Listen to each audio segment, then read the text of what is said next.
I think we all agree that knowledge is something very valuable, something important, something we should rely on and try to increase. Because more knowledge will allow us to grow and will allow us to innovate. And I would love to talk to you all about tonight about all the good things knowledge has brought mankind in general and medicine in particular. But I'm not going to do that.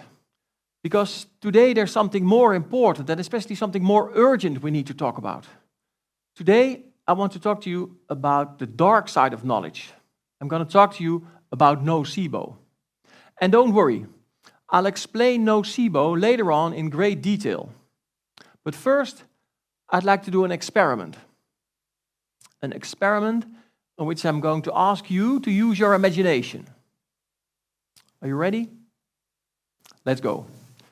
Say, one morning, you receive an envelope in the mail.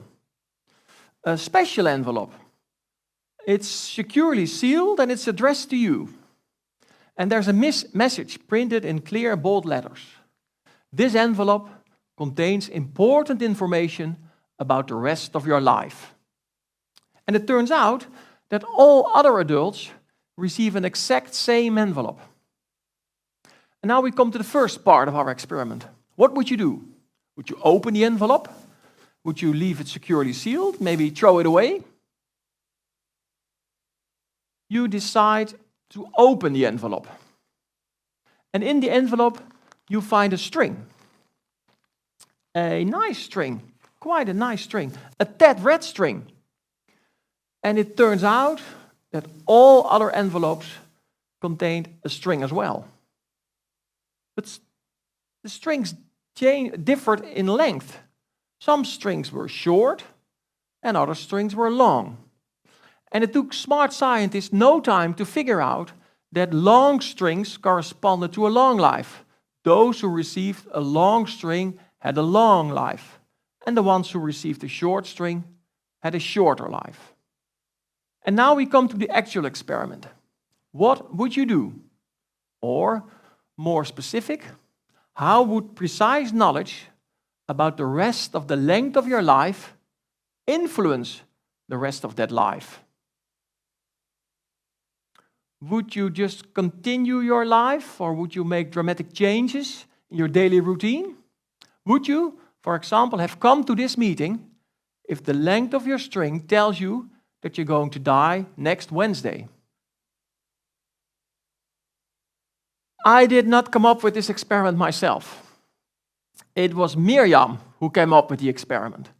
And Miriam came up with the experiment to demonstrate the impact of informing patients about their prognosis. She came up with the experiment to put the nocebo up for discussion. And before I tell you what I decided, when I was part of the experiment, Miriam did, I would like to share the story how I met Miriam. Because I met Miriam when she got sick. I'm Cor de Kroon. I'm a gynecological oncologist in the Leiden University Medical Center. Gynecological oncologists treat women with female cancer. And Miriam came into my care because of advanced cancer of her ovaries. And after I explained her the treatment we advised her, she asked me what her prognosis was. She asked me what her chances of cure and survival were. And I always felt a little uncomfortable when asked that question, but I told her that 35 to 40% of patients in her situation would survive the next 5 years. After our conversation, Miriam started chemotherapy and underwent extensive surgery. And once she started to recover, she came to my office again. She came to my office again and handed me a novel by Nikki Ehrlich. And this book, it's called The Measure. And in this book, every adult receives an envelope with a string, and the string corresponds with the length of the life of the recipient, just like our experiment. And Miriam told me that not a single character in that book experienced an increase in quality of life. All characters in the book experienced a decrease in joy and happiness. And all characters in the book wished they would not have opened their envelope. And Miriam told me this because she said that I had opened her envelope. I had shown her that red string. And she told me I should never, ever do that again. I should never, ever tell patients their prognosis because she wished she had not wanted her prognosis. She experienced the decrease in joy and happiness, like all characters in the measure. But most importantly, I should never tell patients their prognosis because it could make their cancer recur faster and they would die sooner. And I was flabbergasted. And I started to protest. Because from everything I learned in medical school and later on in my career, I was convinced that prognosis depends on biology. Depends on whether the cancer is responsive to the treatment. Depends a tiny little bit maybe on the skills of the surgeon. But it depends quite a lot on whether the patient can cope with the side effects. But it definitely does not depend on knowledge about prognosis. And there Miriam interrupted me, and she said I should read the measure and get myself informed about nocebo. And so I did, with her help. And while Miriam is traveling the country and informing other doctors about nocebo, I'm here because I want you to learn about it as well. I want you to learn about nocebo as well in order to improve the quality of life of those around you who are sick, and in order to improve the quality of your own life in case you get sick. So please listen carefully while I'll explain nocebo, its immense impact, and how we should deal with it. I think you may all know placebo. If you're being told the tablet is very effective against, let's say, headache, then the tablet will indeed work against your headache. Even if the tablet does not contain any chemical substances at all. Simply because you think it works, it works. That's what we call placebo. It's well known, recognized, and used a lot. But it works the other way around as well. If you're being told that certain tablets have side effects, you're more likely to experience those side effects. That's why some argue you should never read the medication leaflets in the box of pills. That's the little piece of paper with all the instructions. Because if you do so, you will experience all side effects written down on it. And that's called the nocebo. So we have two similar phenomena. P, placebo, with positive effects, and N, nocebo, with negative effects.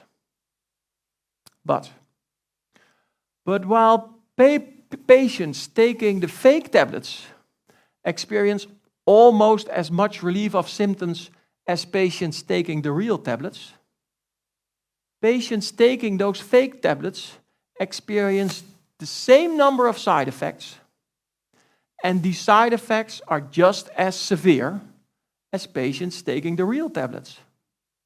Let that sink in. The nocebo effect is stronger than the placebo effect. That is truly a dark side of knowledge. But having said that, the question remains whether this is all true for knowledge about prognosis. Does knowledge about prognosis actually influence prognosis? Is the nocebo effect really that strong? And before I met Miriam, my answer would have been no, of course not. And I would have shaken my head in dismay. But my opinion changed. My opinion changed because there is some research that shows that I may have actually worsened the outcome of patients by simply telling them their prognosis, by simply showing them their TED red string. And that evidence is about patients with heart disease. If patients with heart disease know their risk of dying of a heart attack, because their doctor told them so, they are more likely to die of a heart attack than patients who are unaware of their risk, even if the risk is the same. Simply knowing your risk increases your risk of dying. And I can make that study not about me and not about Miriam, because it's about heart disease. And heart disease is something completely different from cancer. But instead I'm here, and Miriam is traveling the country in our joint quest to negate nocebo, to minimize the effect of nocebo. And I'm here because we know that simply informing you about it may already diminish nocebo dramatically. I'm not sure what you decided when asked the question about opening your envelope. But I think some of you who decided to open the envelope, like I did when I was part of the experiment, may have changed their mind. At least I decided to leave the envelope I may receive in the future securely sealed. Securely sealed to prevent the decrease in joy and happiness Miriam and all characters in the measure experienced. But there's more we can do. There's more we need to do to tackle nocebo. And we need your help. Doctors cannot do it by themselves. We all have to do our share. And let's start with what you can do. Because you're all part of the so-called social context of a patient.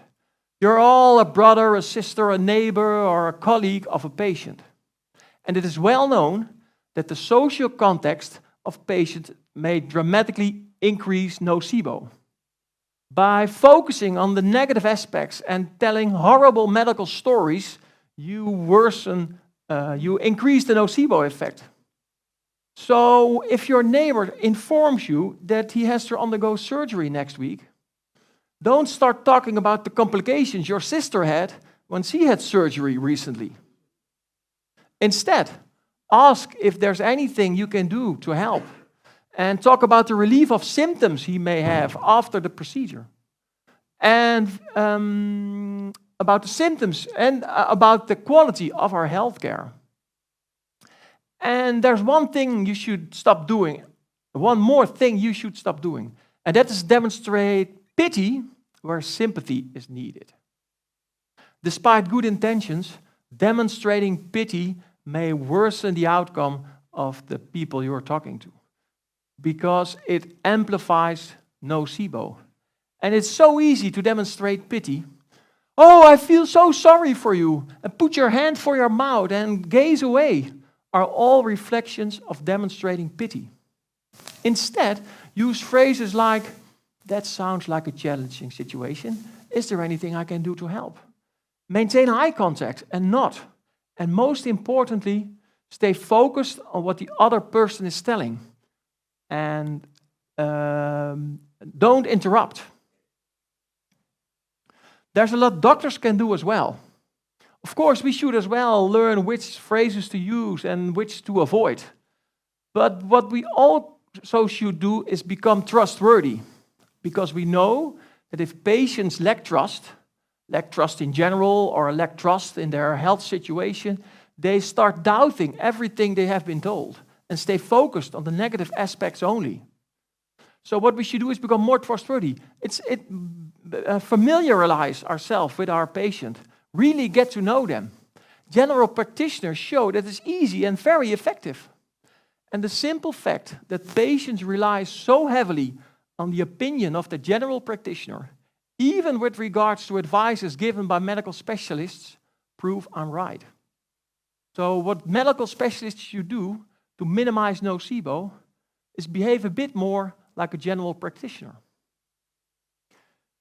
And recently I woke up with another idea about what doctors could do to reduce nocebo. And that's less straightforward, but with your help, we may succeed. It's about being an authority versus being authoritarian. And the difference may seem subtle, but I think the opposite is true. For both placebo and nocebo, convictions and beliefs are crucial. If you do not believe a tablet has side effects, you will never experience a side effect.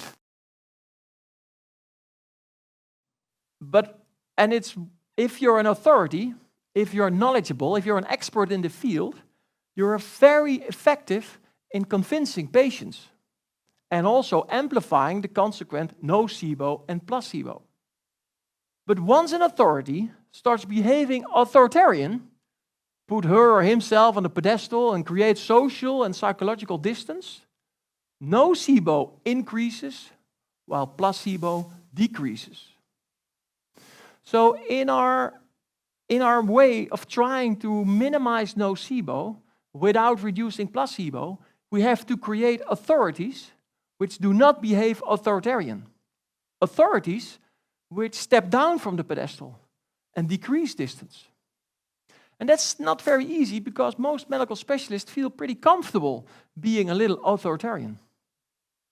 But when getting dressed that morning, I decided that putting off my white coat might be a good start in being a little less authoritarian. And at breakfast, I remembered that there's research that showed that we can exploit our authority as well to reduce nocebo.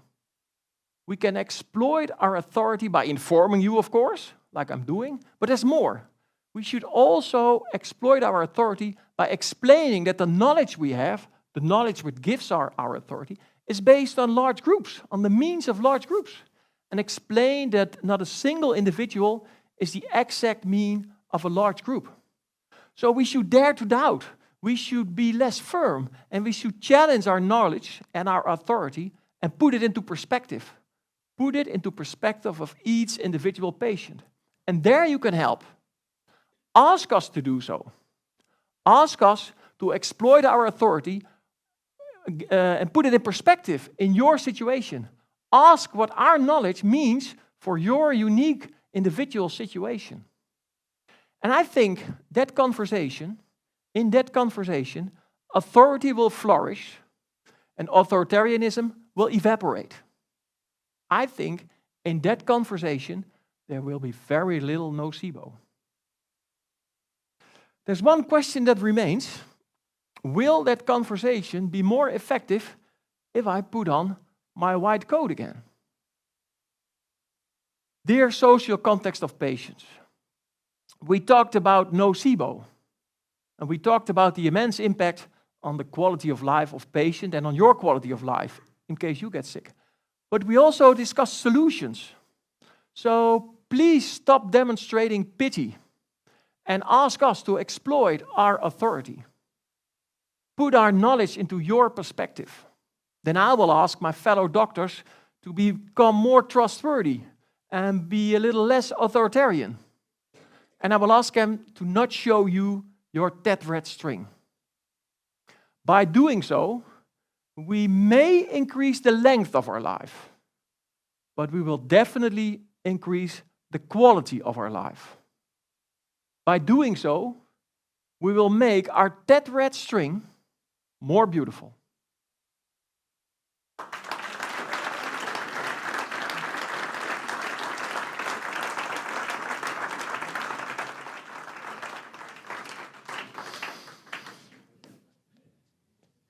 Cor, dankjewel. Graag gedaan. Ja, nocebo, placebo. Ja, zoals je al zei, de meeste mensen kennen placebo. Want dit was echt een eye-opener, denk ik. Voor wie was dit een eye-opener, nocebo? Hier, kijk. Dus, daar heb je al goed werk verricht. Kijk.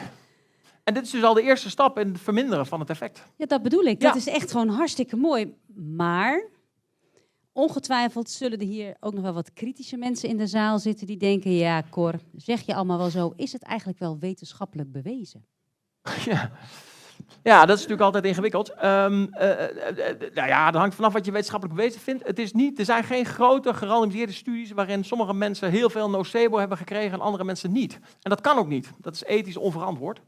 Dus ik wil het eigenlijk graag omdraaien. Placebo is bewezen. Daar hebben we enorm veel bewijs voor. Dus als je weet dat placebo klopt en deugt en waar is, ja, dan waarom werkt het de andere kant op niet? Dat is een hele mooie. Dus als je weet dat het ene waar is, waarom zou de andere kant op niet werken? Ja, dat is een hele mooie. Dankjewel, Cor. Deze gedachte gaan we meenemen. Cor.